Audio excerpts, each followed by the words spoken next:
الحمد للہ رب العالمین، الصلاۃ والسلام علی رسولہ النبی الکریم وعلی آلہ واصحابہ اجمعین۔ الحمد للہ، الحمد للہ الذی ہدانا لہذا وما كنا لنهتدی لولا ان ہدانا اللہ۔ رب اشرح لی صدری ویسر لی امری واحلل عقدۃ من لسانی یفقہوا قولی، آمین یا رب العالمین۔ پہلے ہم جلدی سے دہرائی کر لیتے ہیں اور الرٹ بیٹھیں۔ میں سوال و جواب کا انداز اختیار کروں گا تاکہ بات ہمیں سمجھ میں آتی چلی جائے۔ کل ہم نے آیت نمبر 14 سے شروع کیا تھا اور میں 14 کو پڑھ کے ترجمہ کر رہا ہوں۔ اللہ تعالیٰ فرماتے ہیں ان تدعوہم، اگر تم ان کو پکارو، ان کو، وہ معبود جو اللہ کے علاوہ ہیں، لا یسمعوا دعاءکم، وہ تمہاری دعائیں ہرگز نہ سنیں گے، ولو سمعوا، اور اگر فرض ممال سن بھی لیں، مستجابوا لکم، وہ تمہاری دعاؤں کو قبول ہرگز نہیں کر سکتے۔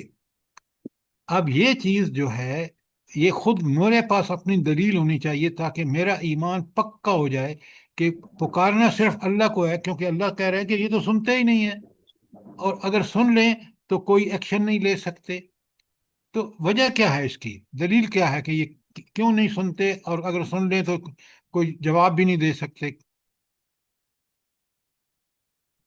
جلدی بتائیں۔ کل میں نے آپ کو پڑھایا ہے اس وجہ سے کہ ان میں نہ کوئی طاقت ہے، کوئی قدرت نہیں ہے، ساری طاقتیں، ساری قدرتیں اللہ تعالیٰ کے پاس ہیں۔ لہٰذا یہ قبروں والے، یہ جن کو پیر فقیر آپ سمجھتے ہیں، یہ کوئی طاقت نہیں رکھتے۔ لہٰذا اللہ پکارنا ہے تو صرف اللہ کو پکارو، دعائیں مانگنی ہے تو اس سے مانگو، کسی اور کے پاس کوئی طاقت نہیں ہے۔ اور آگے اللہ تعالیٰ فرماتے ہیں وہ یوم القیامت یکفرون بشرککم، اور تمہارے اس شرک کو، کیا شرک ہے ان کا جو اللہ تعالیٰ قیامت کے دن اس کا انکار کریں گے وہ لوگ؟ کیا شرک ہے؟ سر ان سے دعائیں مانگتے ہیں۔ ہاں، ان کو حاجت روا سمجھتے ہیں، پھر ان سے دعائیں مانگتے ہیں۔ جب دعائیں مانگتے ہیں تو گویا یہ دعا ایک عبادت ہے جو سوائے اللہ کے اور کسی کو نہیں۔ تو یہ وہ شرک ہے جس کے بارے میں وہ قیامت کے دن کہیں گے بھئی ہمیں تو پتہ ہی نہیں کہ یہ ہم سے دعائیں مانگتے رہے جو مومن ہیں۔ اور آخری جو جملہ ہے نا 3 الفاظ کا، ولا مثل، ہاں، ولا مثل خبیر، جو آپ کو اس کی اطلاع دے رہا ہے نا، یہ ساری چیزیں جو بتا رہا ہے، اس سے بہتر کوئی خبر رکھنے والا نہیں ہے۔ وہ بہترین خبیر ہے اور وہ آپ کو بتا رہا ہے۔ اگر اب بھی اس کے بعد تم نے عمل کیا ہے تو یہ شرک ہوگا اور تم خود اس کے ذمہ دار ہوگے۔ کوئی سوال اس کے بارے میں؟ آیت 15 پہ چلیں تو اللہ تعالیٰ فرماتے ہیں، سنیں کیا بات ہے، سبحان اللہ۔ یا ایہا الناس، اے سارے انسانوں، حضرت آدم سے لے کر اب تک، انتم الفقراء الی اللہ، تم اللہ کے محتاج ہو۔ یہ ہے ہماری کیفیت، ذرا غور کریں۔ ہم محتاج ہیں، ہر انسان محتاج ہے، اور اللہ کون ہے؟ واللہ هو الغنی الحمید، وہی صرف غنی بھی ہے اور حمید بھی ہے، وہ کسی کا محتاج نہیں، وہ بے پرواہ ہے۔ محتاج انسان ہے، اور انسان اس اپنے آپ کو جب محتاج سمجھ کے اسی کے رستے پہ چلے گا، اسی کے حکم پہ چلے گا، اسی کا تقوی اختیار کرے گا، تو وہ پھر اللہ کا بندہ بن جائے گا۔ اللہ اس کو طاقت اور سب کچھ عطا فرمائیں گے کہ وہ اللہ کا بندہ بن کر رہے۔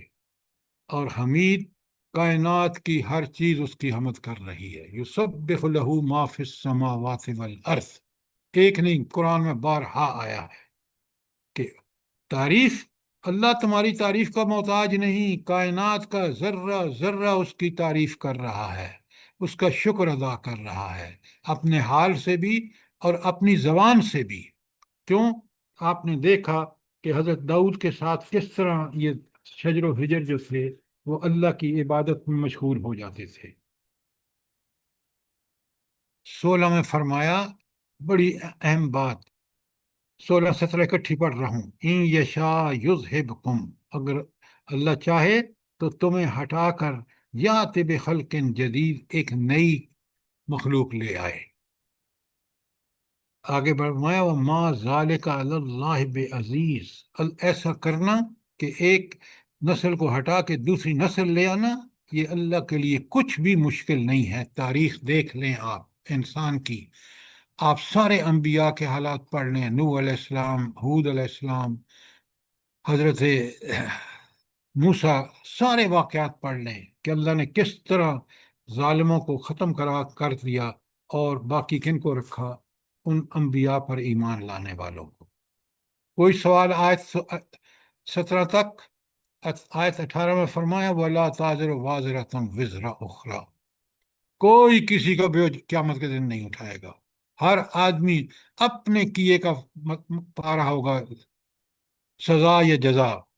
اور اللہ تعالیٰ کہتے ہیں وَإِن تَدْعُ مُثْقَلَةٌ إِلَىٰ حَمْلِهَا لَا يَحْمِلُ مِنْهُ شَيْئًا وَلَوْ كَانَ ذَا قُرْبَىٰ، کتنا ہی قریبی رشتہ دار ہو، آخرت میں وہ آپ کا کوئی بوجھ نہیں اٹھائے گا۔ اور میں نے آپ کو لکھوائی ہے سورہ عبس کی آیت 34 تا 37، جہاں اللہ نے بتایا ہے کہ وہ اتنا سخت دن ہوگا حساب کا کہ اولاد میاں ماں باپ سے بھاگے گی، بہن بھائیوں سے بھاگیں گے، میاں بیوی سے بھاگے گا، وہ ساری کیفیات بتائیے۔ ہاں، کون لوگ کامیاب ہوں گے؟ انما تنذر الذین یخشون ربهم بالغیب، وہ جو رب سے غیب میں ڈرتے ہیں نا، بالکل سمجھتے ہیں کہ اس کی طاقت اور قدرت جو پوری کائنات میں مجھے نظر آ رہی ہے، خود اپنی ذات میں دیکھ لوں، انسانوں میں دیکھ لوں، نباتات میں دیکھ لوں، جمادات میں دیکھ لوں، تو اس کتنی بڑی اس کی کارنامے ہیں کہ میں اس کی قدرت کی وجہ سے غیب میں اس سے ڈرتا ہوں۔ غیب سے ڈرنے کا مطلب کیا ہے؟ بولیں جلدی بتائیں، جو غیب سے ڈرتا ہے وہ کیا کرتا ہے؟ جلدی بتائیں نا۔ سر وہ ڈاکٹر نافرمانی سے بچے ہر طرح کی۔ ڈرنے کا مطلب یہ ہے کہ وہ اللہ تعالیٰ کا دیا ہوا قانون جو ہے اس کے مطابق ٹھیک ٹھیک عمل کرتا ہے، اور ڈرتا ہے کہ میں نے نافرمانی کی تو سزا دینے والی ہستی جو ہے اس کا کوئی ہاتھ روک نہیں سکے گی۔ کیا بات کرتے ہیں! قرآن میں پڑھ رہا ہوں تو مجھے قرآن میری پورے ایمان کو جھنجھوڑ کے تازہ نہ کر دے اور بڑھا نہ دے۔ تو پہلی بات کہ اللہ سے ڈرتے ہیں، اللہ کی طاقت اور قدرت اور اختیار جو کائنات میں سامنے نظر آ رہا ہے۔ اور دوسری بات وہ اقام الصلاۃ، ایمان کے بعد سب سے بڑا کام جو مجھے طاقت بھی دیتا ہے، مجھے اللہ سے تعلق بھی قائم ہوتا ہے، میں نماز میں اللہ سے ڈائلاگ کر رہا ہوتا ہوں، جو کچھ پڑھ رہا ہوں اگر سمجھ کے پڑھ رہا ہوں تو میں اللہ کا بندہ بن جاتا ہوں۔ تو پہلی اقام الصلاۃ، اور دوسرا من تزکا فانما یتزکا لنفسہ، جس نے اپنا تزکیہ کر لیا، اپنی زبان کو پاکیزہ، اپنے اخلاق کو پاکیزہ، اپنے اعمال کو پاکیزہ کر لیا، فانما یتزکا لنفسہ، اس کا فائدہ تزکیے کا خود اس کی ذات کو ہوگا۔ بہترین سیرت و کردار سے بنے گا تزکیہ والا شخص، جس کا تزکیہ نہیں ہوگا وہ ایسا ہی انسان مسلمان ہوگا جیسے آج کے مسلمان آپ کو نظر آ رہے ہیں۔ اور آخر میں اللہ نے بہت بڑی خوشخبری سنا دی، جو لوگ ایمان والی زندگی اقام الصلاۃ اور تزکیہ کریں گے، وَإِلَى اللَّهِ مصیر، تم نے پڑھنا اس اللہ کے پاس ہے جس نے سب آپ کو اس کے انعامات دینے ہیں۔ اور بڑی دھمکی ہے ان مشرکین کو جو اللہ کی نافرمانیاں کریں، خاص کر مسلمان ہو کر کریں۔ اللہ کہتے ہیں آؤ گے میرے پاس ہی، پھر میں دیکھوں گا کہ تمہیں کس طرح کی سزا، کتنی سخت سزا دوں گا۔ جب میں نے اپنا دین آپ کے پاس اپنے انبیاء کے ذریعے پہنچا دیا، تھیوری بھی آ گئی قرآن میں اور عمل آ گیا نبی کریم صلی اللہ علیہ وسلم کا، تو اور میں نے حجت تمام کر دی، سارے ذرائع وسائل، عقل، دماغ، ہدایات، وسائل سب دے دیے۔ لہٰذا اب اللہ کی تو حجت ہو گئی پوری، اس نے اشرف المخلوقات بنایا، اگر میں نے اور آپ نے عمل نہ کیا تو پھر دیکھ لیں کہ اللہ تعالیٰ کا کتنا بڑا عذاب ہے جو ہمارے لیے تیار ہے۔ سنیں بڑے غور سے، آیت 19 میں اللہ تعالیٰ فرماتے ہیں وَمَا يَسْتَوِي الْأَعْمَى وَالْبَصِيرُ۔ اعمیٰ اندھے کو کہتے ہیں۔ اندھا کون ہے؟ جو اللہ کی دی ہوئی بھیجی ہوئی ہدایت کو دیکھے نہ اس پر عمل کرے، وہ اندھا ہے۔ اور بصیر کون ہے؟ وہ جو اللہ کی دی ہوئی آنکھیں اور بصارت اندر کا روشنی ہے، وہ اس کی وجہ سے ایمان لے آتا ہے اور پوری زندگی اللہ کا غلامی میں گزارتا ہے۔ جس سے منع کیا جاتا ہے اسے رک جاتا ہے، اور جس کا حکم دیا اس کو کرنے میں دیر نہیں لگاتا، یہ بصیر ہے۔ تو یہ دونوں ہرگز برابر نہیں ہے۔ کیسے برابر نہیں ہے؟ یہ جو اندھا ہے، جو اللہ کے قانون کو چھوڑ کر چل رہا ہے، اس نے دنیا کو اپنی تاریخ تر کر لیا ہے اپنے کرتوتوں کی وجہ سے، اور آخرت جہنم ہے اس کے لیے۔ یہ اندھا ہے۔ اور یہ بینا جو ہے، جو بصیرت والا ہے، اس نے اپنی دنیا بھی روشن کر لی، اپنی سیرت کردار اللہ کے احکامات کے مطابق بنا کر وہ دنیا میں بھی مفید ترین انسان، اور آخرت میں جنت جیسی نعمت جس کے انعامات کا وہ دنیا میں تصور بھی نہیں کر سکتا۔ پہلے تو بتایا کتنا بڑا جھنجھوڑنے والا سوال ہے کہ اندھا اور بینا برابر نہیں ہو سکتے۔ فرمایا ظلمات اور روشنی، ولا الظلمات ولا النور، نہ تاریکیاں اور روشنی برابر ہے۔ اندھیرے کیا ہیں؟ جب آپ اللہ کو سے غفلت کر کے اس کے دین پر عمل نہیں کرتے، جو لوگ نہیں کر رہے آپ دیکھ لیں، وہ اندھوں کی طرح اس کو، اس کو، مال کو، شیطان کو، طاغوت کو، کبھی کس کے پیچھے کبھی کس کے پیچھے۔ یہ اندھیرے ہیں، یہ گمراہیوں کے اندھیرے ہیں۔ اور روشنی کیا ہے؟ وہ جو قرآن میں ہدایات ہیں وہ روشن ہیں، وہ صراط مستقیم کو روشن کرتی ہیں۔ اللہ تعالیٰ کا انسان غلام بن جائے، اسی کے کہنے پر چلے، وہ روشنی میں چل رہا ہے۔ اور جو اس روشنی کو چھوڑ کر گمراہیوں میں چل رہا ہے، وہ ظلمات میں چل رہا ہے۔ اور ولا ذل والحرور، آیت 21 میں دیکھیں، چار چار لفظ کی یہ آیات کتنی ضروری۔ ذل کیا ہے؟ چھاؤں۔ کس کی چھاؤں؟ وہ قیامت کے دنیا میں بھی چھائیں، اور آخرت کے چھاؤں کا تو کیا زبردست ہوگا۔ ولا حرور، یہ گرمی کس کی ہے؟ یہ آج دنیا کی گرمی دیکھ رہے ہیں نا، اور اس سے 70 گنا زیادہ شدید ہوگی گرمی جہنم کی۔ کیا بات ہے! رب نے کس طرح کھول کھول کے میرے سامنے رکھ دیا کہ تم میرے بندے بن جاؤ، پھر دیکھو۔ اور پھر اللہ تعالیٰ کہتے ہیں آیت 22 میں، بڑے غور سے دیکھیں، وَمَا يَسْتَوِي الْأَحْيَاءُ وَلَا أَمْوَاتُ، زندہ اور مردہ برابر نہیں ہوتے۔ زندہ کون ہے بھلا؟ جو اللہ کی دی ہوئی عقل کو، اللہ کی دی ہوئے سارے وسائل ذرائع کو اللہ کے لیے اس کے حکم کے مطابق استعمال کر رہا ہے، وہ زندہ ہے۔ اور جو اس سے غافل ہے وہ مردہ ہے، ہر عمل اس کا اللہ کے ہاں مردود ہے۔ اور اللہ تعالیٰ اپنے نبی سے کہتے ہیں ان اللہ یسمع من یشاء، اللہ جسے چاہتا ہے وہ سنواتا ہے۔ اور میں نے کل بڑا کھول کے بتایا کہ اللہ کس کو چاہتا ہے؟ جو اللہ کی طرف پلٹتا ہے اور اللہ سے توبہ کر کے باقی زندگی اللہ کے احکامات کے مطابق گزارتا ہے، یہ ہے وہ شخص جو اللہ کے بارے میں سنتا ہے۔ اللہ اپنے نبی سے کہتے ہیں وَمَا أَنْتَ مُصَمِّمْ مَنْ فِي الْقُبُورِ، اور بمطمئن سر جی۔ بمسمعٍ، جزاک اللہ۔ اور اے نبی صلی اللہ علیہ وسلم، تم ان لوگوں کو نہیں سنا سکتے جو قبروں میں مدفون ہیں۔ کیا مطلب؟ زندہ تو ہیں لیکن اس قبروں کی مانند، قبروں والوں کی مانند ہیں جو سن کے نہیں دیتے۔ اللہ کی قرآن ان کے سامنے موجود، اس سے روشنی حاصل کر کے یہ ساری گمراہیوں سے نکل سکتے ہیں، لیکن یہ بالکل قبروں والوں کا ان کا ایٹیٹیوڈ ہے، یہ اس روشنی کو بالکل سمجھنے کے لیے تیار ہی نہیں ہے، اس کا انکار کیے دے رہے ہیں۔ کیا ہدایت کے لیے اللہ نے کس طرح بار بار انسانوں کو، اب میں صرف دہرائی کی بات کر رہا ہوں تاکہ آپ اور میں سمجھتے چلیں۔ اور آیت 23 میں اللہ تعالیٰ کہتے ہیں نبی کی صرف ایک ذمہ داری ہے، اور وہ کیا ہے؟ ان انت الا نذیر، صاف صاف بتا دو لوگوں کو، وارننگ دے دو لوگوں کو کہ اگر اس ہدایت کو قبول نہیں کرو گے تو دنیا میں بھی ذلت اور آخرت میں جہنم۔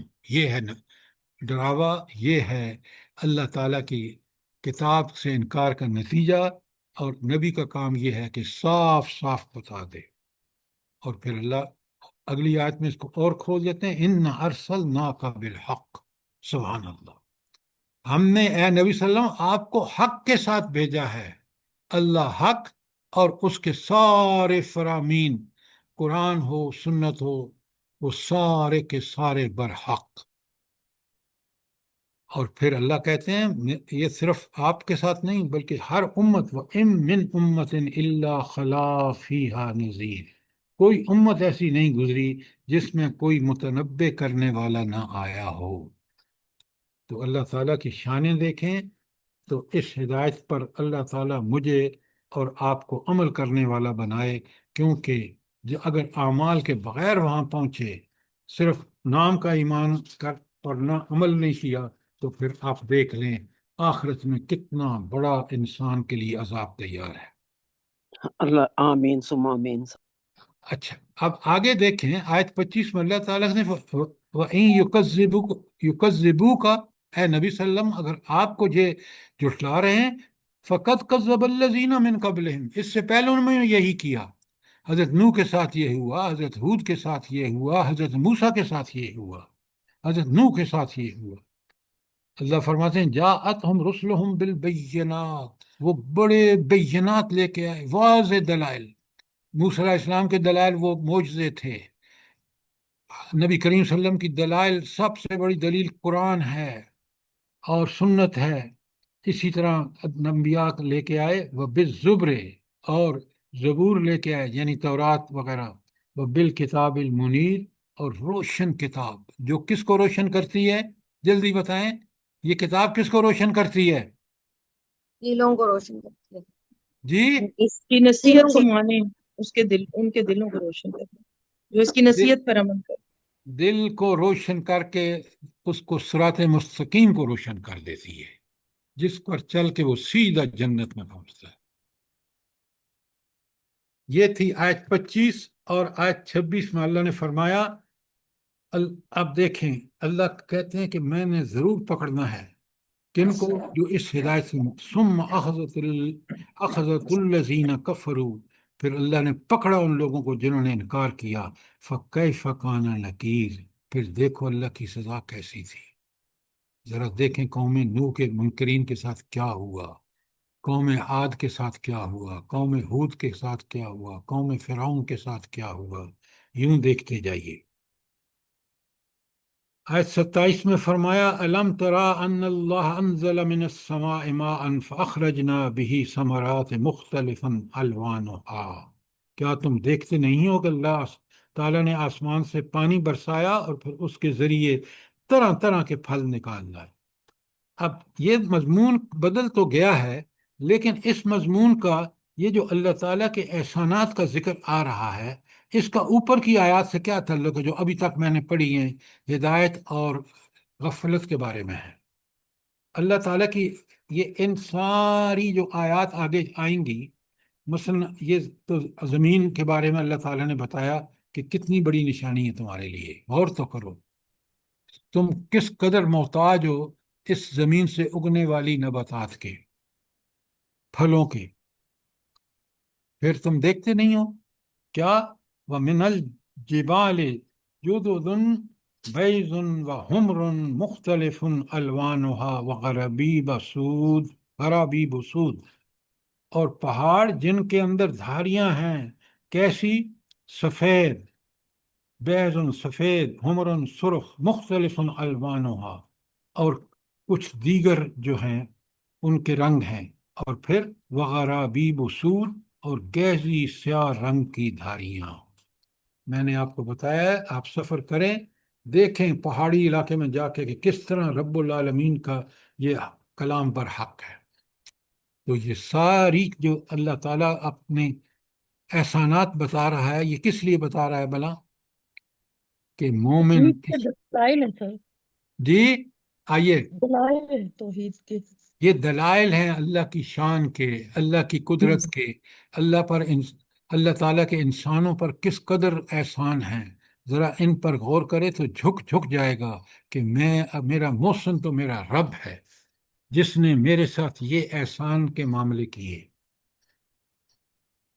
سر جی ایک بات شیئر کرنی تھی، جی پتہ نہیں ڈاکٹر صاحبہ کو پتا ہوگا کہ کہا جاتا ہے جو ریسرچ بھی ہے کہ نیو بورن بیبی کو بھی نا یہی تینوں رنگ نظر آتے ہیں، یہ سفید، سرخ اور یہ سیاہ. جو نیو کیا بورن بیبی، جو کیا نیو نظر بورن بیبی ہوتا ہے نا سر جی، تو ان کو یہ تین رنگ نظر آتے ہیں،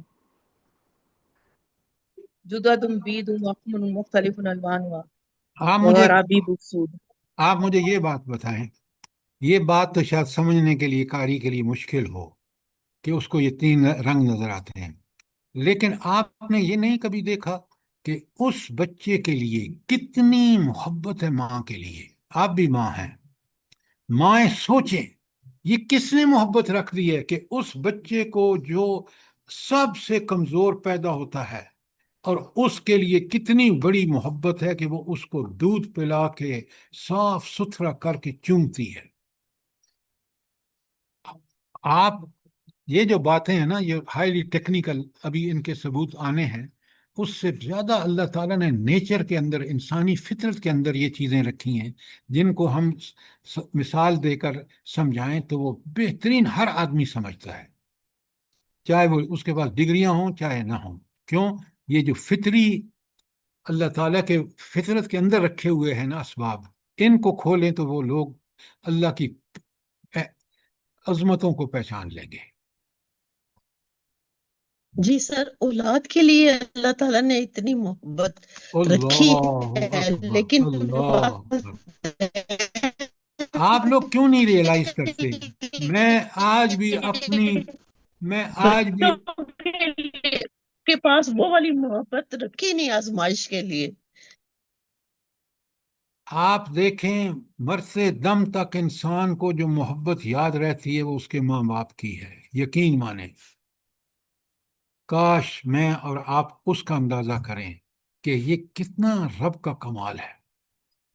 میں کبھی پل نہیں سکتا تھا اور آج جس پوزیشن پہ ہوں اس پوزیشن پہ کبھی پہنچ نہیں سکتا تھا اگر میرے ماں باپ میری تربیت نہ کرتے. یہ احسان ہے، سب سے بڑا احسان ہے بہت سر. بڑا احسان، والدین کے احسان. دیکھیں نا، ذرا قرآن کو دیکھیں، یہ قرآن اللہ کی کتاب کیسی ہے. اللہ تعالیٰ کہتے ہیں لا تشرکوا بی شیئا، اللہ کے ساتھ کوئی شرک نہ کرو. اور دوسری بات وبالوالدین احسانا، والدین کے ساتھ کیا کرو؟ احسان کرو. اور یہ دعا مائک سکھائی. کھلے ہوئے ہیں بیبیوں کے. یار یہ فون بند کیا کرو نا، مائک فٹافٹ بند کرو.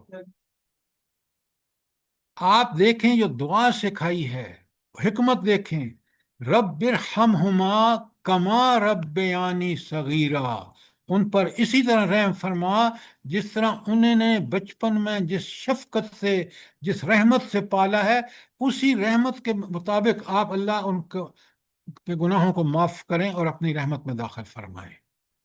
سوچیں. اور اللہ کہتے ہیں میری رضا تمہارے والدین کی رضا میں ہے. اور ایک بات کا صاف بتا دیا کہ اگر وہ شرک کے لیے کہیں تو صاف انکار کر دو. باقی حسن سلوک آپ پر فرض ہے، لازم ہے، چاہے وہ کافر ہوں یا مسلمان ہوں. حسن سلوک آپ پر واجب ہے. کوئی سوال؟ اب یہ اللہ کی قدرتیں آپ نے دیکھا اس آیت میں بھی اور اگلی آیت میں، آیت 28 میں وَمِنَ النَّاسِ وَالدَّوَابِ وَالْأَنْعَامِ مختلف الوانہ کذالک، اور اسی طرح انسانوں اور جانوروں اور مویشیوں کے رنگ بھی مختلف ہیں. انما یخشی اللہ من عبادہ العلماء، حقیقت یہ ہے کہ اللہ کے بندوں میں سے صرف علم رکھنے والے لوگ ہی ڈرتے ہیں. یہ بڑا کلیئرلی سمجھیں. یہاں علم سے مراد کون لوگ ہیں؟ وہ لوگ جو اللہ کے بارے میں علم رکھتے ہیں کہ وہ خالق، مالک، رازق، حاکم ہے، اس علم کو مان کر، اور وہ علم صرف قرآن و سنت میں ہے. دنیاوی ڈگریوں میں اکثریت آپ دیکھ رہے ہیں ان کا انکار کر رہی ہے. تو یہاں علم سے مراد اللہ، اس کے عظمتوں کو پہچاننے والا شخص اور اللہ کے دین کا علم رکھنے والا جو ہے وہ ڈرتا ہے. لہٰذا اس علم کو میں اور آپ بھی اس سے بہرہ مند ہوں، اور اپنی اولادوں کو بھی اسی. اور پھر فرمایا کہ ذرا دیکھو وہ اللہ کیسا ہے، ان اللہ عزیز غفور، زبردست بھی ہے، حساب لے گا کوئی وہاں بچا نہیں سکے گا. عزیز اور غفور، کتنا درگزر کرتا ہے دنیا میں ہماری، وہ کتنا حلیم ہے کہ وہ ہم گستاخیاں کرتے ہیں وہ معاف کرتا چلا جاتا ہے، اور موقع دیتا ہے کہ ہم فوراً توبہ کریں اور اس کی طرف رجوع کر لیں. یہ دنیا میں کس قدر انسانوں کو مہلت دے رکھی ہے تاکہ آخرت میں وہ اللہ کے سامنے بالکل لاجواب ہوں. اور آخری آیت جو کل ہم نے کی ہے، آیت نمبر 29. کتن اچھا علماء کیا کرتے ہیں؟ دیکھیں وہ جو پیچھے آیا ہے نا، عباد العلماء، ان کی 3 صفات ہیں. کیا صفت ہے پہلی؟ ان الذین یتلون کتاب اللہ، جو لوگ اللہ کی کتاب کی تلاوت کرتے ہیں. یہ ہے وہ علم جو آپ کے اندر اللہ کا خوف پیدا کرتا ہے. نمبر 1. نمبر 2، واقام الصلاۃ، نماز کو قائم کرتے ہیں، 5 وقت سمجھ کے جو پڑھ رہے ہیں. نمبر 3، وَأَنفِقُوا مِمَّا رَزَقْنَاهُمْ سِرًّا وَعَلَانِيَّةً. اور کل میں نے تفصیل سے بتایا تھا کہ وہ اللہ کے راستے میں خرچ کرتے ہیں اپنا پسندیدہ مال، چھپ کر بھی اور ظاہر میں بھی. اور یہ 3 کام کرنے والا ایسا شخص ہے کہ وہ ترجون تجارت لن تبور، وہ ایک ایسی تجارت کی توقع رکھتا ہے جس میں کوئی خسارہ نہیں ہے، فائدہ ہی فائدہ نہیں ہے. کیوں؟ یہ 3 کام آپ کریں، اللہ کی کتاب کو پڑھ کے، سمجھ کے، اس کو غور و فکر کر کے، اس کی حقانیت کو پوری طرح جاگزین کر کے اپنے ذہن میں اس پر عمل کرو. یہ ہے تلاوت. 5 وقت کی نماز آپ کو بالکل، اگر وہ نماز آپ کی نماز ہے، کل میں نے تفصیل سے بتایا، وہ چیز آپ کو ہمیشہ کے لیے راہ راست پر قائم رکھے گی. یہ تھی آیت 29 جو کل تک ہم نے کی ہے، اور اس کا ایک شارٹ ریویو میں نے آپ کے سامنے رکھ دیا ہے تاکہ مجھے اور آپ کو یاد دہانی رہے کہ ان آیات میں اللہ تعالیٰ نے کس طرح سب سے پہلے بتایا، اور پھر بتایا کہ علماء کون ہیں. اب آ جائیے آج کی آیت 30 پر. اب علماء کا ذکر کر دیا کہ وہ یہ کام کریں گے، اور اللہ تعالیٰ فرماتے ہیں ان کے انعامات کیا ہیں. ذرا دیکھیں کتنی بڑی انسان کو اللہ تعالیٰ کی طرف سے ترغیب ہے. اب یہ 4 کام کرنے والے، 3 کام کرنے والے، لیوفیہم اجورہم، آیت 31 پڑھ رہا ہوں، تاکہ اللہ تعالیٰ ان کو پورا پورا اجر دے. وَيَزِيدُهُمْ مِنْ فَضْلِهِ، اور اللہ تعالیٰ ان کے پورے اجر کے پورے دے کر ان پر مزید اپنا فضل عطا فرمائے. یعنی وہ تو اس کا بدلہ ہوگا نا، اس کے اوپر اللہ کا فضل کیا ہوگا؟ وہ جنت کی نعمتیں، ایسی نعمتیں جو کسی کان نے سنی نہیں، کسی آنکھ نے دیکھی نہیں. انہ غفور شکور. اللہ اکبر. 2 صفات آئی ہیں، اللہ بخشنے والا بھی ہے، اور اللہ جو شکور ہے، وہ ان جو شاکر ہیں، جو اللہ کا شکر ادا کرتے ہیں، اس شکر کا اللہ تعالیٰ بڑی قدر کرتا ہے. تو شکر، اللہ ہمیں شکر کی توفیق دے عطا فرمائے، اللہ تعالی ہمیں نیک اعمال کی توفیق عطا فرمائے، تاکہ ہم آخرت میں اللہ تعالیٰ سے اجر بھی حاصل کر سکیں اور اس کے فضل کے بھی مستحق بن سکیں۔ تو یہاں آپ دیکھ رہے ہیں 30 میں کہ اجر کس کو ملے گا؟ اللہ تعالیٰ ہمیں اس کا مستحق بنائے، جو نیک اعمال کرے گا، برائی کا مکمل سے اجتناب کرے گا اور نیکیوں میں سبقت کرے گا، اس کے لیے یہ اللہ تعالیٰ فرما رہے ہیں کہ پورے کا پورا اجر دے گا، بلکہ اللہ اپنا فضل بھی کرے گا۔ اور یہ فضل جو ہے، اسی کو آپ نے دیکھا کہ وہاں کہا کہ ایسی تجارت جس میں کوئی نقصان کا سوال ہی نہیں پیدا ہوتا، اور دو کیسی صفات لائی ہیں اللہ نے کہ ان لوگوں کے ساتھ معاملہ، اللہ سارے گناہ ان کے، جب وہ کافر تھے اس سے مسلمان ہوئے، مسلمان ہو کر اسلام پر کما حق کا ہوا عمل کیا، تو سارے گناہ پہلے معاف جو کفر میں کیے انہوں نے، اور قدردان اتنا کہ ان اعمال کے بدلے میں نہ صرف اجر پورا پورا دیا، بلکہ ان پر اپنا فضل بھی فرمایا، اور پھر ان کو جنت جیسی نعمتوں سے ان کو بہرور کر دیا۔ کوئی سوال آیت 30 کے بارے میں؟ آپ ذرا قرآن الحمدللہ۔ آیت 31 کو بڑے غور سے سنیں۔ بسم اللہ الرحمن الرحیم، والذین اوحینا الیک من الکتاب هو الحق، والذی سجی والذین والذی اوحینا الیک من الکتاب هو الحق مصدقا لما بین یدیہ۔ اے نبی صلی اللہ علیہ وسلم، جو کتاب ہم نے تمہاری طرف وحی کی ہے وہی حق ہے، تصدیق کرتی ہے ان کتابوں کی جو اس سے پہلے آئی ہیں۔ اب وہ کتابیں منسوخ، ساری تعلیمات جو ان میں تھیں بنیادی، وہ ساری کی ساری تشریح کے ساتھ موجود قرآن میں، لہذا قرآن حق ہے۔ کیوں؟ جس بھیجنے والی ہستی خود حق ہے، اس کا علم ماضی، حال، مستقبل پر پوری طرح محیط، اور طاقت اور قدرت یہ کہ جس کا حکم دیا ہے اس کا کرنے والے کو وہ انعام دے گا، اور جس نے اس سے غفلت کی وہ العزیز ہے، وہ اس کو طاقت اللہ کے پاس ہے کہ وہ اس کو عذاب دے۔ لہٰذا یہاں میرے اور آپ کے لیے بہت کہ یہ قرآن حق ہے، اس کی قدر کرو، نہیں کرو گے تو اسی طرح ذلیل ہوگو جیسے آج آپ دیکھ رہے ہیں۔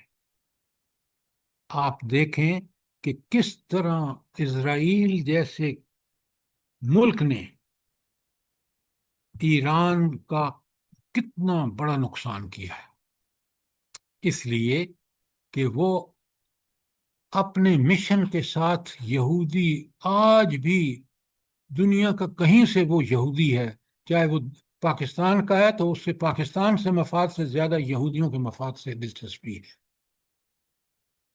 لہذا قرآن ہی حق ہے۔ آپ دیکھ لیں نبی کریم صلی اللہ علیہ وآلہ وسلم نے مدینہ پہنچ کر وہ 3 یہودی قبیلے جو پوری ڈومینیٹ کرتے تھے، پوری طرح سیاست و معیشت و معاشت و مدینہ منورہ کی، وہ ان کے ہاتھ میں تھی۔ حضور نبی کریم صلی اللہ علیہ وسلم نے 5 سالوں میں ان تینوں قبیلوں کو کس طرح مدینہ سے بدر کر کے دکھایا۔ تو قرآن ہی وہ کتاب ہے جس پہ امت ہمیشہ سے چل کر۔ آبدہ یوسف صاحبہ بند کریں پلیز، آبدہ یوسف صاحبہ بند کریں، خدا کے لیے دوسروں کو سننے دیں درد۔ یار بند کرو نا، تم کر دیا۔ جب سب کچھ ہو جاتا ہے تو پھر تمہیں ہوش آتی ہے۔ اچھا، تو یہ ہے قرآن، اور اس کی قدر نہ کرنے والا کتنا بڑا بدبخت ہوگا۔ یہ قرآن وہ کتاب ہے جس میں ساری کتابیں، جتنی آج تک کتابیں اور صحائف، صحیفہ میں نے بتایا بڑا شارٹ ہوتا ہے، اور کتاب جیسے تورات وغیرہ ہے بڑی تفصیل سے ہوتی ہیں، لیکن ان سب کا جو لب لباب ہے وہ موجود ہے قرآن میں۔ اور اب اللہ جس کتاب کو فالو کرنے کا کہہ رہا ہے وہ کوئی اور کتاب نہیں ہے، کوئی اور صحیفہ نہیں ہے سوائے قرآن کے۔ یہ حق ہے اور اس کے اندر ساری تفصیلات موجود ہیں، اور اس کے نبی کا ہر عمل جو اس کتاب کے مطابق ہے اللہ تعالیٰ نے اس کو بھی محفوظ فرما دیا جس طرح اس قرآن کو محفوظ فرمایا ہے۔ لہذا میں اور آپ یقینی بنائیں کہ ہمارا ہر عمل قرآن کی تعلیمات کے مطابق، قرآن کے احکامات کے مطابق، اور بالکل اسی طرح ہو جس طرح نبی کریم صلی اللہ علیہ وآلہ وسلم نے کیا۔ یہ بڑا اہم پیغام ہے۔ اور ایک بات انسان میں اور آپ یاد رکھیں، ہر قرآن پڑھنے والا، ان اللہ بعبادہ لخبیر بصیر، وہ باخبر بھی ہے لمحے لمحے، جو کچھ ہم نے ماضی حال مستقبل میں کریں گے سب اس کو پتہ، اور بصیر وہ ایسی ہستی کہ جو ہر چیز پر نگاہ بھی رکھے ہوئے ہے۔ اب آپ مجھے بتائیں کہ قیامت کے دن اس اللہ سے کوئی چیز چھپی ہوئی ہوگی جو بصیر بھی ہے اور خبیر بھی ہے؟ سوچیں، ہم اگر زندگی اس اللہ کی ان صفات کے سامنے رکھ کے گزاریں تو یقین مانیں میں اور آپ کو اللہ تعالیٰ وہ طاقت فراہم فرمائے گا کہ جس میں ہم برائی سے بچ سکتے ہیں اور نیکی کو میں سبقت کر سکتے ہیں، بشرطے کہ اللہ تعالیٰ کی ان صفات کہ وہ بشیر بھی ہے، خبیر بھی ہے، نذیر بھی ہے، بصیر بھی ہے۔ تو یہ آپ نے دیکھا کہ آیت 31 میں کس قدر مومنوں کو یہ صاف صاف بتا دیا کہ جس اللہ سے تمہارا معاملہ ہے اس سے کوئی چیز چھپی ہوئی نہیں ہے، اور اللہ نے دنیا میں قرآن بھیج کر، نبی کریم صلی اللہ علیہ وسلم کو بھیج کر پوری اپنی حجت تمام کر دی ہے۔ اللہ تعالیٰ مجھے اور آپ سب کو اسی قرآن کے مطابق زندگی گزارنے کی توفیق عطا فرمائے۔ آمین۔ آپ ذرا بڑے غور سے سنیے، بڑے غور سے سنیے۔ آیت 32 میں اللہ تعالیٰ فرماتے ہیں، اور آپ نے دیکھنا ہے کہ ہم کس گروہ سے تعلق رکھتے ہیں۔ 3 گروہ کا ذکر ہے۔ ثم اورثنا الکتاب، پھر ہم نے کتاب کا وارث بنا دیا، الذین، ان لوگوں کو، اصطفینا من عبادنا، ان لوگوں کو جنہیں ہم نے اپنے بندوں میں سے چن لیا، کہ کتاب کی وراثت ان کو دی جن کو اللہ نے چن لیا۔ یہ پہلا گروہ ہے، اصطفینا من عبادنا۔ نمبر 1 اس پہ لکھیں اپنے قرآن پر، الذین اصطفینا من عبادنا، اس کو بریکٹ میں کر کے لکھ دیجیے نمبر 1۔ نمبر 2، فمنہم ظالم لنفسہ، اس کتاب کے وارث وہ بھی لوگ ہیں جنہوں نے فمنہم ظالم لنفسہ، اور ان میں سے کچھ لوگ ایسے بھی ہیں جو اپنے نفس پر ظلم کرنے والے ہیں۔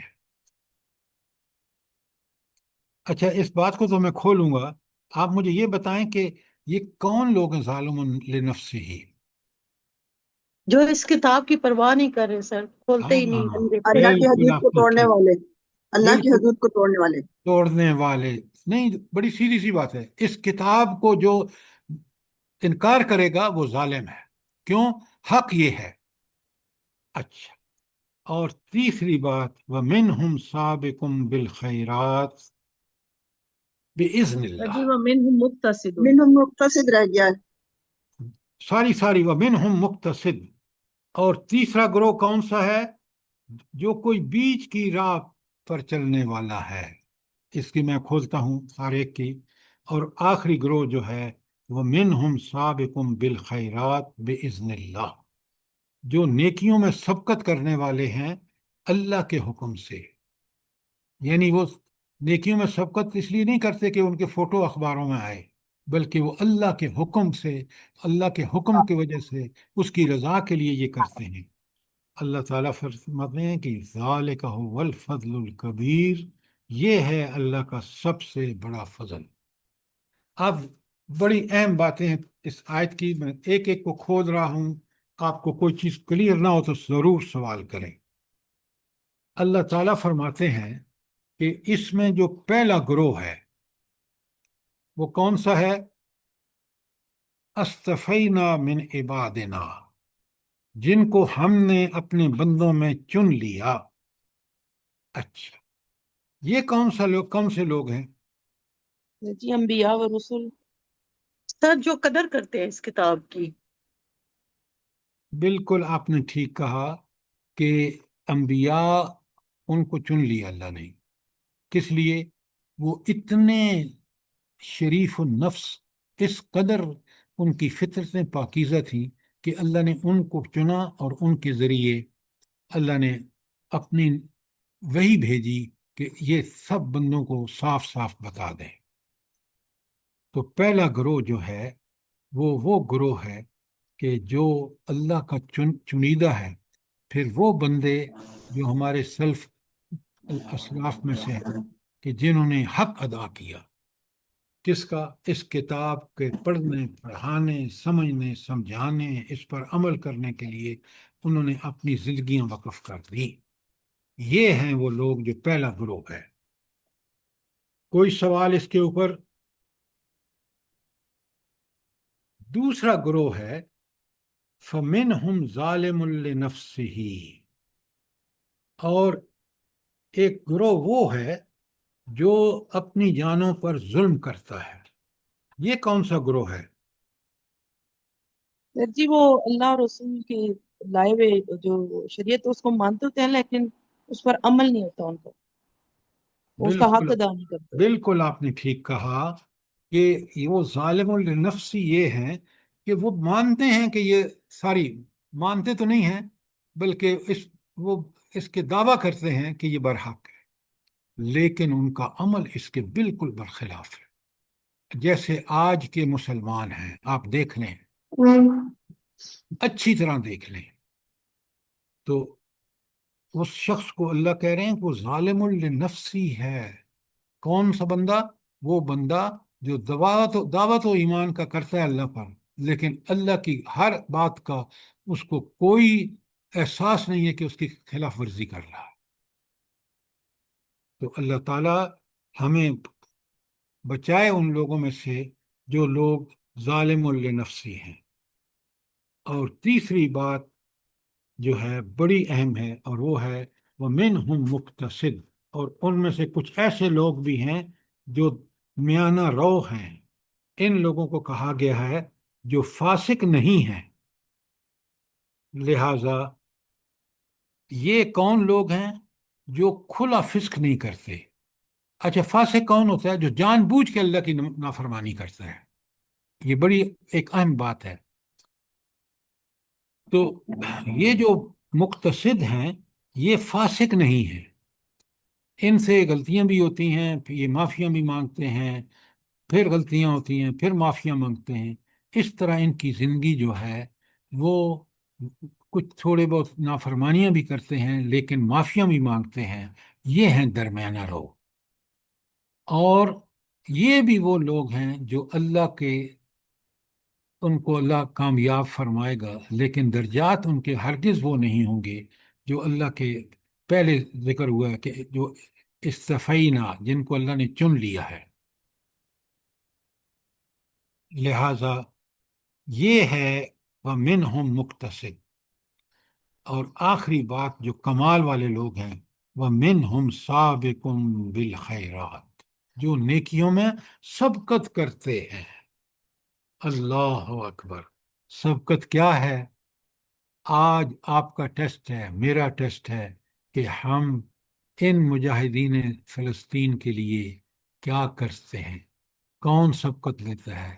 یہ ہے وہ اللہ کا سب سے پسندیدہ انسان جو اپنی ہر کوشش میں لگا ہوا ہے کہ کسی نہ کسی طرح ان کی جو ہے دنیا میں مدد کر کے اللہ کے ہاں رضا اس کی حاصل کر لے، اور پھر اللہ اس کو ان لوگوں میں سے کر دے جو سابقٌ بالخیرات ہے۔ اور جب انسان یقین مانے، بالکل میں آپ کو تجربے کی بات کر رہا ہوں، جب آپ اخلاص سے کوشش کرتے ہیں اللہ تعالیٰ آپ کو رستے بھی بتا دیتا ہے، قریب کر دیتا ہے۔ آج کتنا مشکل ہے مجاہدین کو پہنچانا، لیکن کچھ آپ تفتیش کریں، ادارے آپ کے سامنے آ جاتے ہیں جو بڑے ذوق اور شوق سے وہاں کام کر رہے ہیں اپنی جانوں پر کھیل کر۔ اللہ تعالیٰ مجھے بھی اور آپ کو توفیق دے، کیونکہ قیامت کے دن یہ سب سے بڑا سوال ہوگا ہمارے لیے، پوری امت مسلمہ کے لیے۔ اور آخر میں فرمایا ذالک هو الفضل الکبیر، سب سے بڑا فضل کیا ہے بلا؟ کون سا ذالک کا فضل الکبیر ہے؟ جلدی بتائیں۔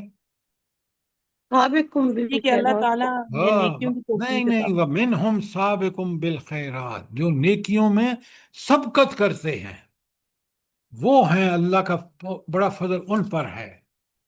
یہ بہت اہم بات ہے اور اس کو سمجھیے۔ تو اب آپ کے پاس یہ آپ اپنے آپ کو بالکل بلاگ اپنے اوپر تنقید کر کے دیکھیں کہ ہم کس گروپ میں پڑھتے ہیں۔ تو یہ جو ظالم لنفس ہی ہے، وہ اس بات کو تو زبان سے کہتے ہیں لیکن عملاً اس کے خلاف کرتے ہیں، وہ ہے ظالم بنفسی۔ اور جو مقتصد ہیں وہ لوگ ہیں جو اس کی احکامات پر پوری طرح عمل تو نہیں کرتے لیکن ہیں فرمانبردار اور خطا کار بھی ہیں، اپنے نفس کو بالکل بے لگام تو انہوں نے نہیں چھوڑا بلکہ خدا کے مطیع بنانے کی اپنی حد تک کوشش کرتے ہیں۔ تو اس لیے آپ کو اور مجھے پوری کوشش کرنی چاہیے۔ اور نیکیوں میں سبقت کرنے والے یہ وارثین کتاب صف اول کے لوگ ہیں، یہی لوگ ہیں اس وراثت کا حق ادا کرنے والے، اور یہ اتباع قرآن و سنت میں بھی پیش ہیں اور خدا کا پیغام ان کے بندوں تک پہنچانے میں بھی پیش ہیں، دین کی خاطر قربانیاں کرنے میں بھی پیش ہیں، اور بھلائی کے ہر کام میں پیش ہیں۔ لہٰذا اللہ تعالی ہمیں سابقم بالخیرات میں سے کرے۔ آمین ثم آمین۔ آپ سنیں قرآن بات کو کس طرح پوری طرح سمجھاتا ہے۔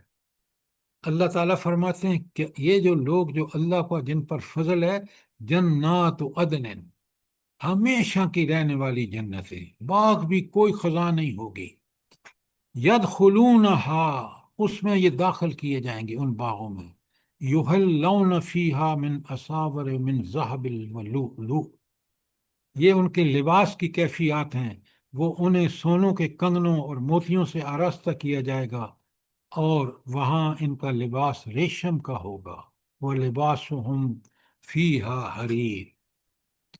آپ کو پتہ ہے کہ مردوں کے لیے جو ریشم ہے وہ حرام ہے یہاں، لیکن جنت میں اللہ تعالیٰ کیونکہ ان کو بہترین لباس، اور بہترین لباس میں ریشم، اور وہ ریشم جو اللہ تعالیٰ خود تیار کرائے گا، ذرا سوچیں وہ کیسا ریشم ہوگا۔ تو یہ آیت 33 پڑھ کے میں اور آپ کس قدر ہمیں اس بات کی ترغیب ہے کہ لوگوں دنیا میں سابقم بالخیرات بنو، نیکیوں میں سبقت کرنے والے بنو، پھر اللہ کے پاس پہنچو گے تو کیا اللہ نے آپ کے لیے صلہ تیار کر رکھا ہے، کیا انعامات ہیں اللہ کے جو آیت 33 میں اور آپ پڑھ رہے ہیں۔ یہ کتنی بڑی وہ چیزیں ہیں جو اللہ تعالیٰ ہمیں بتا رہے ہیں کہ ہم اگر دنیا میں یہ رویہ اختیار کریں گے تو اس کا یہ نتیجہ ہوگا۔ کوئی سوال، کوئی چیز کلیئر نہ ہوئی ہو؟ اللہم ربنا جعلنا منہم اللہم اجعلنا منہم۔ اب ذرا سنیے آیت 34 ساری۔ اللہ تعالیٰ کے احسانات کیسے ہوں گے وہاں ذرا وقال الحمد للہ الذی اذهب عنا الحزن، اور وہ کہیں گے کہ شکر ہے اس اللہ کا تعالیٰ کا جس نے ہم سے غم کو دور کر دیا۔ یہ کیفیت کہاں نصیب ہوگی بلا؟ جنت میں۔ جنت آخرت میں میں، جنت میں، بالکل آپ نے ٹھیک کہا۔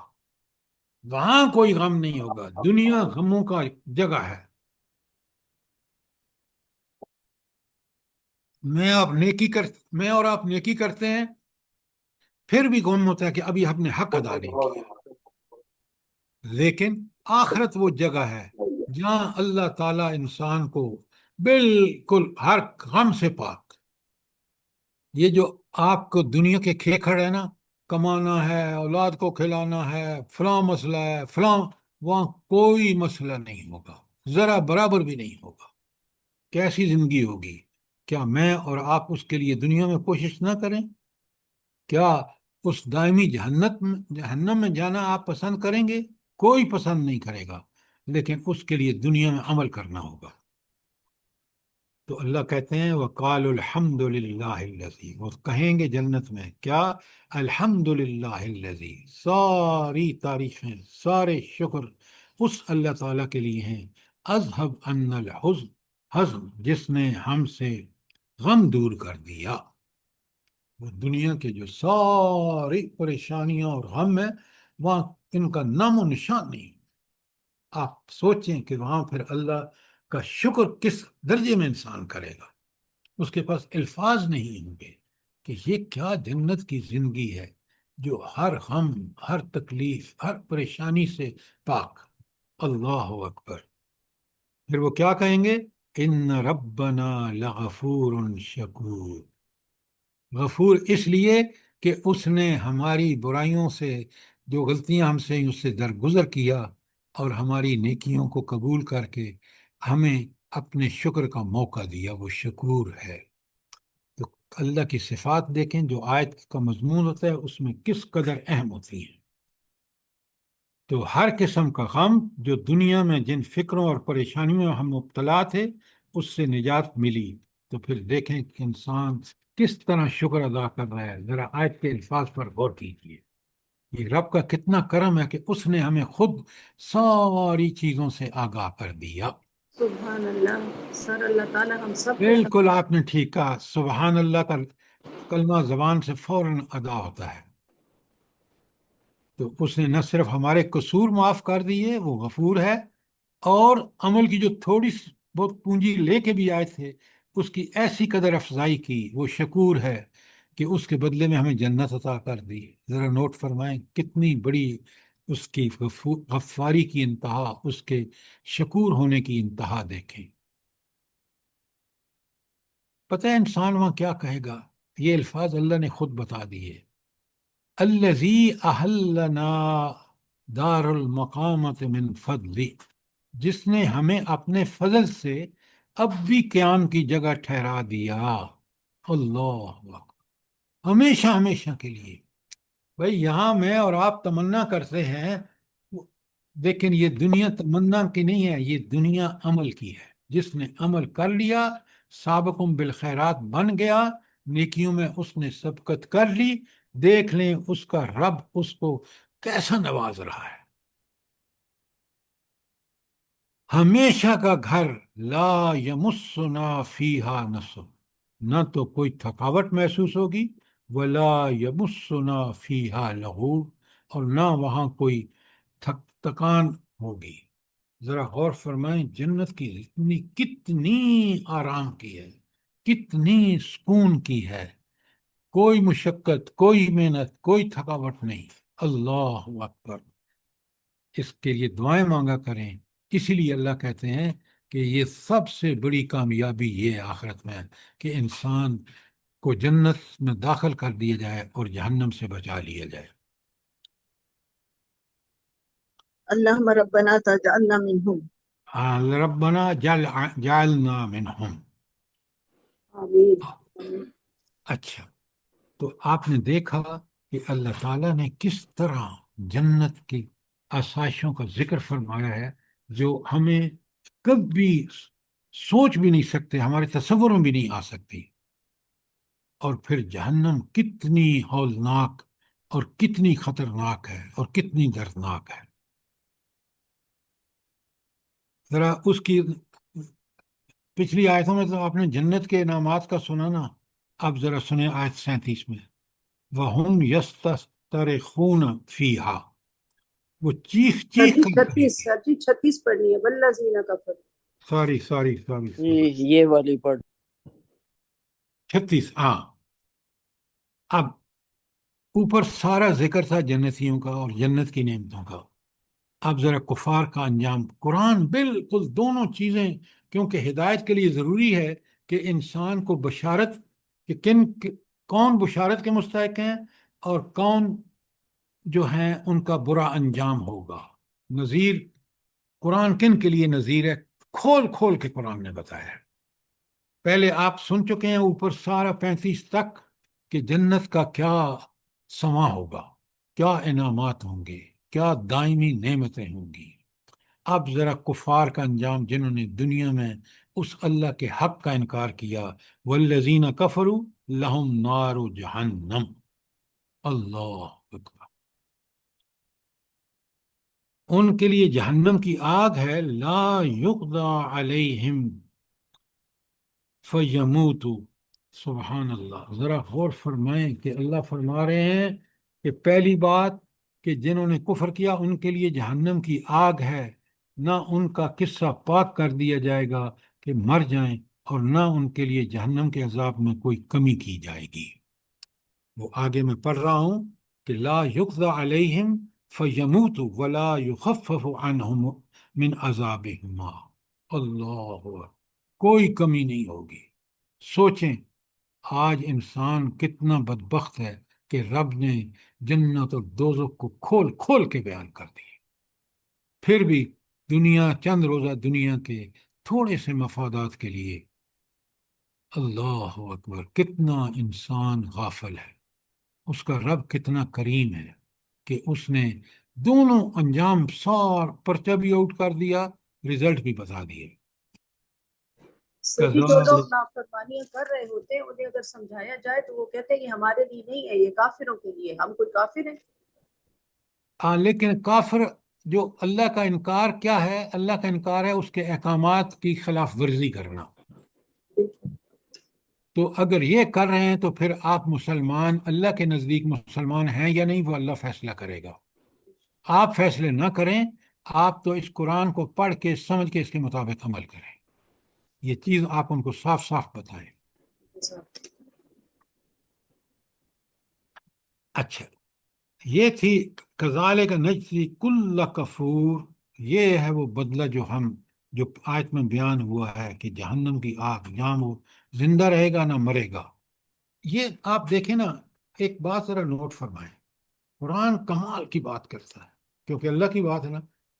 مر گیا نا بندہ، پھر ساری تکلیفیں ختم. لیکن جہنم ایسی جگہ ہے کہ جہاں بندہ مرے گا بھی نہیں اور عذاب میں بھی کمی نہیں ہوگی. ذرا نوٹ فرمائیں کہ کس قدر جہنم اللہ کی نافرمانوں کے لیے اذیت ناک جگہ ہے. کوئی سوال؟ آیت 36 تک.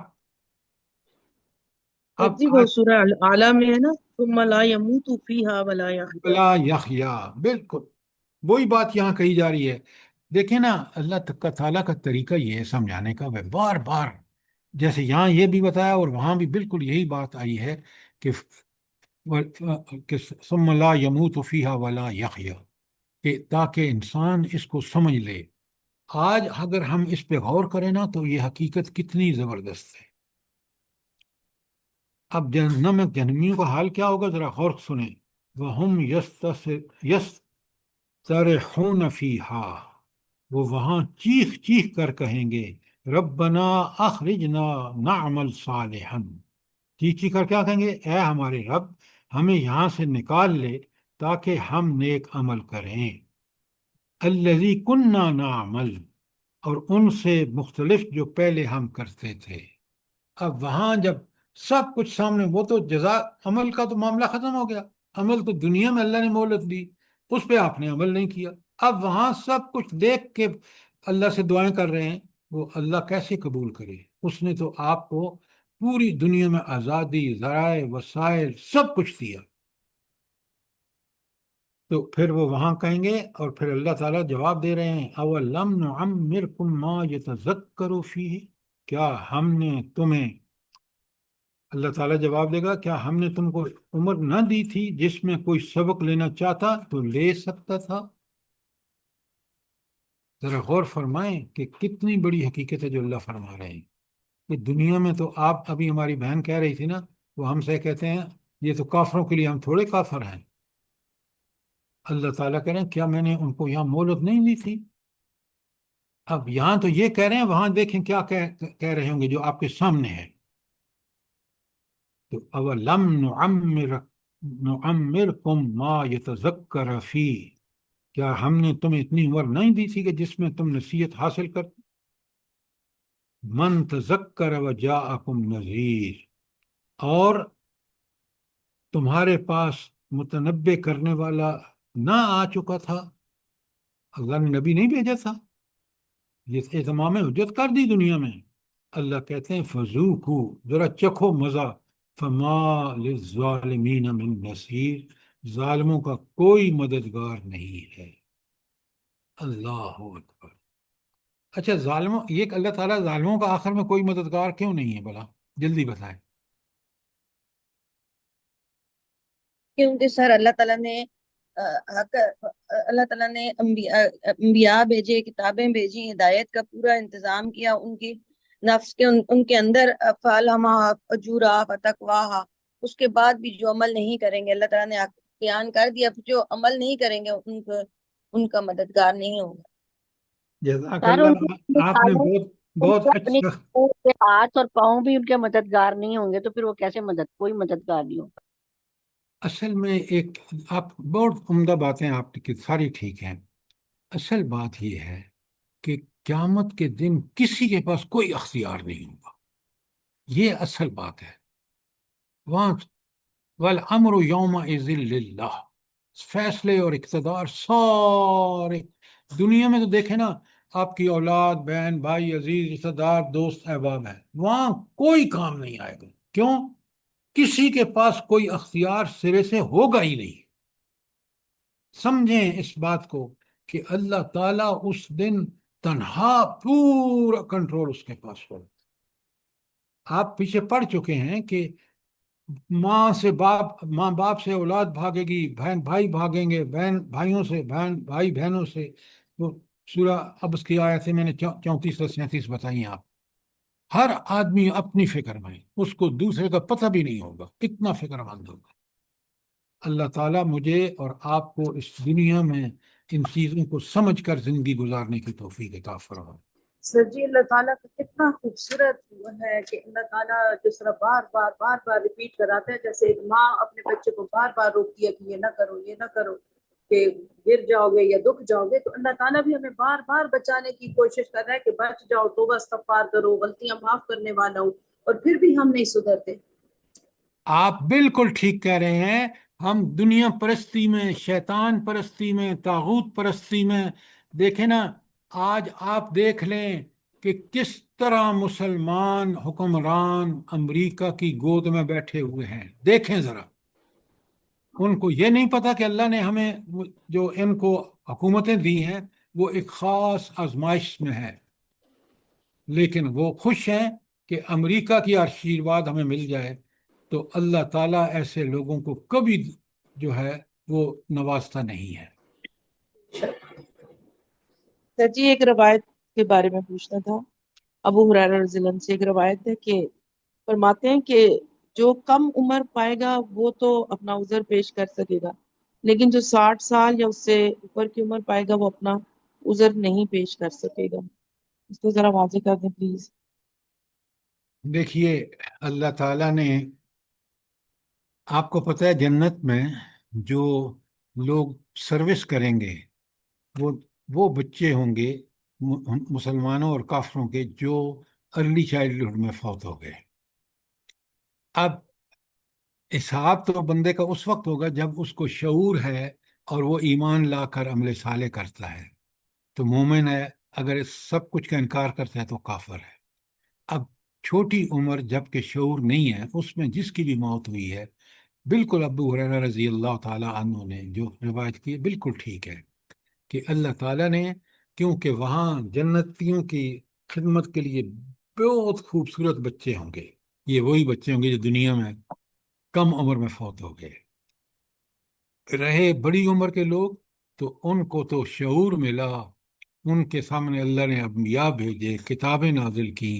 لیکن اس قرآن کتنا کھول کھول کے، ایک نہیں بار بار ہمیں سمجھایا جا رہا ہے کہ تم اگر نیکیوں میں سبقت کرنے والے بن جاؤ تو یہ ہیں وہ نعمتیں، اور اگر انکار کرو تو یہ ہیں وہ جہنم ہولناک، خوفناک، المناک۔ تو اس لیے وہ بالکل صحیح روایت ہے ابو ہریرہ رضی اللہ تعالی عنہ کی کہ یہ جو بچے بغیر شعور کے پہنچے اللہ تعالیٰ کے یہاں پہنچ جائیں گے، اللہ تعالیٰ ان کو بخش کے اور ان کو جنتوں میں ان کی خدمت پہ بہترین شکل و صورت کے ساتھ بہترین صلاحیتوں کے ساتھ لگا دے گا۔ بات سمجھ میں آ گئی کہ نہیں آئی؟ جی سر، جی لیکن یہ شکریہ 60 سال والی اللہ بات جو ہے یہ سمجھ نہیں آئی۔ کیا 60 سال والی سمجھ نہیں آئی آپ کو؟ جی کہ 60 سال تک کے بعد جو ہے نا وہ پھر بچت نہیں ہوگی، پتہ اتنی عمر دی کہ 60 سال سے زیادہ دے دی، یہ ایک بات مشہور ہے۔ سر جی نے بتایا نا کہ وہ ان کے پاس انبیاء آئے، کتابیں آئیں اور ہر چیز موجود تھی اور شعور رکھتے تھے، تو یہ ایک لمیٹڈ عمر ہے نا نبی کریم صلی اللہ علیہ وسلم کی امت کی، شاید اس لیے اللہ عالم۔ سر جی کلیئر کر۔ ڈاکٹر صاحبہ یہ کیوں نہیں آپ کی سمجھ میں آئی کہ جن کی عمریں 60 یا 60 سے زیادہ سال کی ہوئیں، حتیٰ کہ اللہ تعالیٰ 40 سال کو بھی پہنچے، تو ان کے لیے تو شعور کی زندگی شروع ہو گئی تھی جب وہ 12-14 سال کے تھے، تو کیوں نہیں انہوں نے اس قرآن کو پڑھا، کو سمجھا؟ کیوں نہیں انہوں نے غور کیا کائنات میں آیات آفاق پر اور آیات انفس پر؟ اللہ تعالیٰ کی بڑی بڑی حکمتیں کہ کیسی ہستی ہے وہ ان کے بالکل سامنے آ چکا ہوتا، اور وہ ایمان کی طرف جو اللہ نے ان کے اندر رکھی ہے، نیکی کی طلب اور برائی کی نفرت، تو کیوں نہیں انہوں نے کیا؟ بتائیں مجھے۔ جی سر یہ تو بالکل ایسے ہی ہے، تو اس لیے لیکن اللہ نے جو یہاں آیت میں فرمایا نا کہ کیا میں نے تمہیں اتنی عمر نہیں دی تھی کہ تم یہ سمجھتے کہ اللہ نے کتنا کرم کیا، اشرف المخلوقات بنایا ہے، اور تم اسی کا انکار کر کے تو پھر اب بھگتو، فذوقوا، چکھو مزہ جہنم کا۔ تو یہ تھی آیت 37 جو میں نے آپ کے سامنے پڑھی ہے، اور آیت 38 کل پڑھیں گے کیونکہ ٹائم ختم ہو گیا ہے۔ کوئی کل سوال؟ صبح سے سیرت ہے، سیرت کی کلاس ہے سر۔ ہاں کل سیرت کی کلاس ہے۔ اچھا آپ پڑھ کے آئیے گا، کل ہم نے غزوہ خیبر پڑھنا ہے۔ انشاءاللہ آپ نے دیکھا کہ ذرا آپ اچھی طرح سورہ فتح پڑھیے، اور جو صلح حدیبیہ ہے اس کو اللہ تعالیٰ نے کیوں فتح مبین قرار دیا، ذرا پوری طرح اس کو پڑھیے، حدیث میں بھی پڑھیے، اس سورت کو بھی پڑھیے، تاکہ پھر کل آپ پوری طرح سمجھ جائیں گے کہ اللہ کے رسول صلی اللہ علیہ وسلم کی جو حکمت عملی ہے۔ اب دیکھیں یہ 7 ہجری، انشاءاللہ 7 سر۔ سال کے بعد جو اکٹھے ہو گئے ہیں، وہ جو مدینہ سے بھی نکلے تھے، تینوں گروہ سارے کے سارے پہنچے ہیں خیبر میں۔ یہودیوں کا گڑھ ہے۔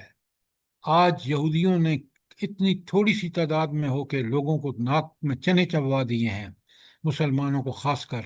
تو آپ دیکھیں کہ حضور نبی کریم صلی اللہ علیہ وآلہ وسلم نے ان یہودیوں کو وہاں خیبر میں جو پوری مصیبت بنے ہوئے تھے مسلمانوں کے لیے، دیکھیں نا یہ قبیلے جو جمع ہو کر آئے تھے اس غزوہ احزاب میں، کون لایا تھا؟ اس کے پیچھے کس کا ہاتھ تھا؟ یہ یہود کا ہاتھ ہے یہودیوں سر۔ کا، بنو قریظہ۔ شیطانوں کو۔ اس کو پڑھ کے آئیں، سمجھ کے آئیں، تاکہ پھر آپ کو مزہ آ جائے گا انشاءاللہ۔ تو کل بالکل آپ نے ٹھیک کہا، کل ہم پڑھیں گے سورہ سیرت، اور سیرت میں بھی صلح حدیبیہ غزوہ خیبر بہت مشکل غزوہ تھا، یہودیوں نے بڑے بندوبست کر کے رکھے ہوئے تھے۔ اگر آپ پڑھیں سمجھیں تو انشاءاللہ کل اس کا بیان ہوگا۔ تو کل ہم سیرت کریں گے۔ انشاءاللہ سر۔ ربنا تقبل منا انك انت السميع العليم وتب علينا انك انت التواب الرحيم۔ جزاک اللہ۔ آمین ثم آمین۔ ہم کو سب کو اللہ پاک توفیق دے سمجھنے کی اور عمل کی، اور ہم لوگوں کی اولادوں کو، تمام دنیا کے مسلمانوں کو آمین اللہ اللہم پاک آمین۔ رحم کرے سب پہ۔ اللہ تعالیٰ ایران کو فتح دے یہودیوں پر، سب لوگ دعائیں کریں۔ انشاءاللہ انشاءاللہ سر۔